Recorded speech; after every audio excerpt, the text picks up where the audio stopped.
Naitwa wakili Dickson Matata. Mimi ni sehemu ya jopo la mawakili wanaofanya utafiti au wanaomsaidia kufanya utafiti wa kisheria mtuhumiwa Tundu Antipas Lissu.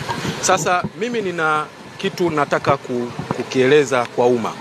Kama mnakumbuka, wiki iliyopita Tundu Antipas Lissu ambaye ni mtuhumiwa katika kesi hii alilalamika juu ya swala la kupewa chakula, na wananchi wengi wakalalamika juu ya swala hilo. Sasa cha kushangaza, magereza walitoa taarifa kwa umma baada ya Lissu kusema alichokisema na wananchi kulalamika. Nimekaa tangu tarehe 13 mwezi wa pili mwaka 2026 taarifa hiyo ilipotolewa na magereza, ambayo imesainiwa na Sakapu Elizabeth G. Mbezi ambaye ni msemaji wa jeshi la magereza. Taarifa ile tulikuwa tunategemea atasema au jeshi la magereza litakanusha kwamba sio taarifa yao, lakini mpaka leo hatujaona ukanusho wa taarifa hii. Kwa hiyo kwa lugha nyepesi, taarifa hii ambayo ilienea mitandaoni ni taarifa rasmi, na kwa hiyo tunataka kuijibu kama mawakili wa mtuhumiwa Tundu Antipas Lissu, lakini pia kama mawakili wazoefu katika mahakama za Tanzania. Ukisoma taarifa hii kwa umma, baada ya Lissu kusema kwamba amenyimwa chakula na hajapewa chakula siku ile, wamejibu wakasema kwamba swala la chakula ni swala ambalo linafata sheria na taratibu, na kwamba swala la chakula lipo pia kiusalama na afya ya mtuhumiwa.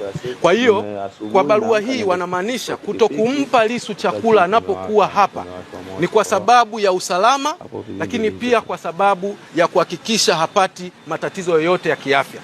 Sasa ukifuatilia hii taarifa utapata pia wanaonyesha kama vile alichokuwa nalalamika Lissu na wananchi walichokuwa nalalamika ni kama vile tunataka upendeleo kwamba Lissu yeye apewe chakula wakati mahabusu wengine au wafungwa wengine wanaokuja kutafuta haki hapa mahakamani wao wasipewe au wao wapate utaratibu mwingine.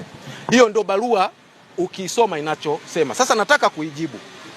Ndugu zangu, jeshi la magereza limeanzishwa kwa mujibu wa sheria na taratibu zote zipo kwa mujibu wa sheria. Hakuna utaratibu wowote ambao unaweza kufanyika ambao uko nje na sheria. Ukisoma kanuni na sheria za magereza zinataja wazi, moja ya haki ya mtuhumiwa sio tu kuonana na wakili, ambao kwa hapa mmekuwa mnaona licha ya kwamba sheria inaruhusu wamekuwa wanamkataza kuonana na mawakili wake, lakini pia haki nyingine ni kupata chakula kwa muda sahihi na matibabu. Sasa tujiulize, kama mtu anaruhusiwa akiwa ndani ndugu yake kwenda kujiandikisha na kuwa anampelekea chakula kwa muda ambao unatakiwa kupewa mtu chakula, inakuwaje mtu analetwa mahakamani kuja kusikiliza kesi halafu ananyimwa kupewa chakula eti kuna utaratibu? Kama kuna utaratibu ambao unaruhusu gerezani kule mtu ndugu yake anaandikishwa anaenda anapewa chakula, inakuwaje ndugu huyo asitumike kuja kumpa chakula mtu hapa anapokuwa kwenye kesi kusikiliza?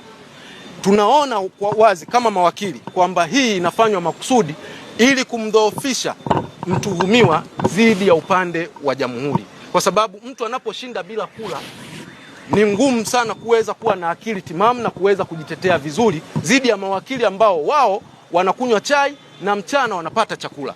Kwa hiyo hii barua hii au taarifa hii kwa umma ni taarifa ambayo kimsingi haikupaswa kutolewa na jeshi la magereza, kwa sababu ni taarifa ambayo inakinzana na utaratibu na haki za binadamu. Ukisoma katiba yetu ibara ya 14 inasema kila mtu ana haki ya kuishi, na huwezi kuishi kama hauli chakula. Sisi kama mawakili tunasema jeshi la magereza linatakiwa kuhakikisha linafuata utaratibu wa kisheria, kuhakikisha watu wanaoletwa hapa mahakamani wanapata chakula kama binadamu mwingine, kama ambavyo wao magereza wanapokuwa hapa wanapata chakula, na kama mtu yeyote anayepata chakula, ili mtu aweze kujitetea vizuri kwa kuwa na afya na utimamu wa akili. Tofauti na hapo ni uonevu wa wazi ambao pengine ni bahati mbaya kwamba swala hili halifanyiki kwa Lissu tu.